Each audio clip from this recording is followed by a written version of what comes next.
সৎ চরিত্র ও নৈতিকতার অন্তর্ভুক্ত হচ্ছে যদি কোনো ব্যক্তি, আপনার আত্মীয় স্বজনের মধ্যে যদি কোনো ব্যক্তি আপনার সাথে সম্পর্ক বিচ্ছিন্ন করে, অর্থাৎ আপনার আত্মীয়তাকে ভেঙে ফেলে, আত্মীয়তাকে বিচ্ছিন্ন করে দেয়, সম্পর্ক ভেঙে ফেলে, বিচ্ছিন্ন করে দেয়,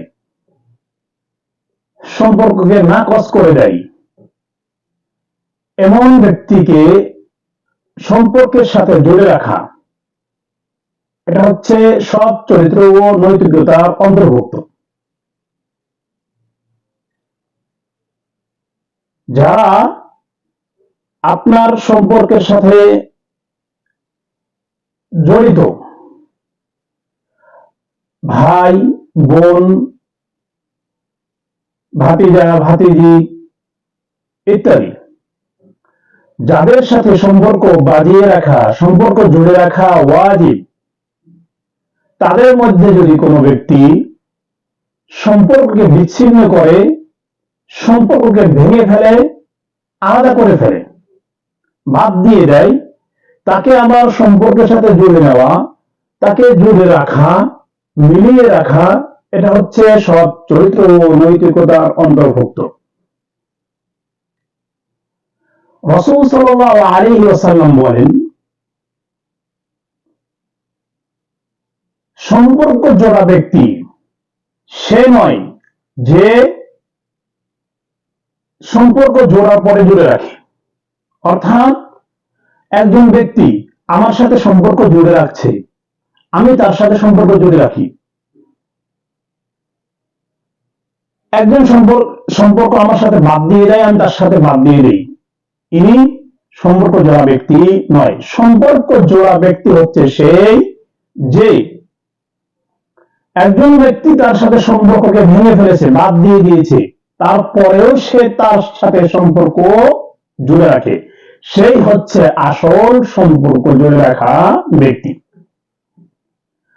আর এই সম্পর্ক জুড়ে রাখা, এটাই হচ্ছে নেক চরিত্র, সৎ চরিত্র এবং নৈতিকতা।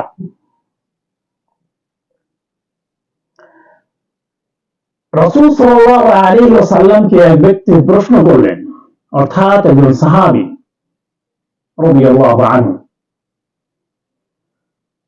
তিনি বললেন, সাহাবী রাসূল সাল্লাল্লাহু আলাইহি ওয়াসাল্লামকে বললেন যে আমার কিছু আত্মীয় স্বজন আছে, আমি তাদের সাথে আত্মীয়তাকে জুড়ে রাখি, তারা আমাকে বাদ দিয়ে দেয়। আমি তাদের সাথে সম্পর্ক বাঁধিয়ে রাখি, কিন্তু তারা আমাকে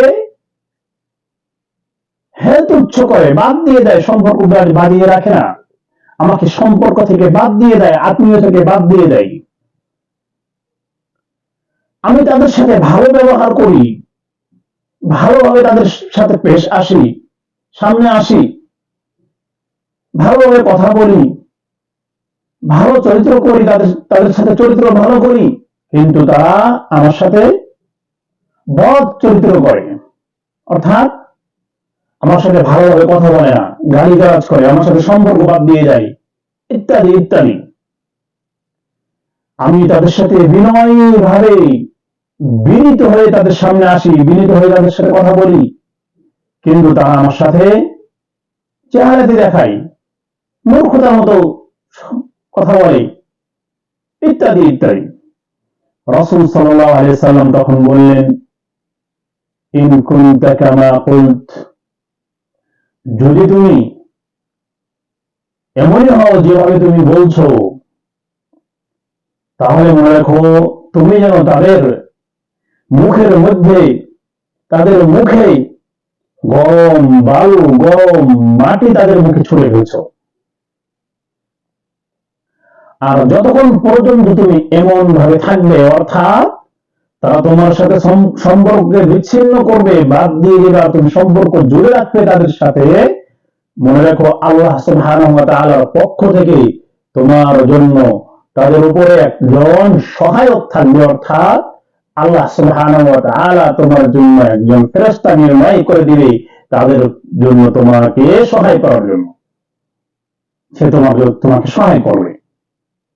যতক্ষণ পর্যন্ত তুমি এই তোমার এই কথার প্রতি, এই আমলের প্রতি অটল থাকবে।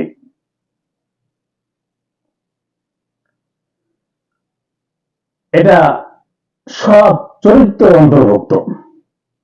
যারা সম্পর্ককে বাজিয়ে রাখার চেষ্টা করে, সম্পর্ক বাজিয়ে রাখার জন্য বিনীত হয়ে কথা বলে, সম্পর্ক বাজিয়ে রাখার জন্য তাদের সাথে ইহসান করে, যত ধরনের আমল আছে, কাজ আছে, সমস্ত কাজ করে, এই সমস্ত কাজ, যত কাজ রয়েছে, সমস্ত কাজ নেক কাজের সৎ আচরণ, সৎ ব্যবহার ও নৈতিকতার অন্তর্ভুক্ত। সমস্ত কাজ সৎ আচরণ, সৎ ব্যবহার ও নৈতিকতার অন্তর্ভুক্ত হবে। আর এবং সমস্ত কাজের প্রতি, সমস্ত কথার প্রতি আল্লাহ সুবহানাহু ওয়া তাআলা তাকে উত্তম প্রতিদান দিবেন।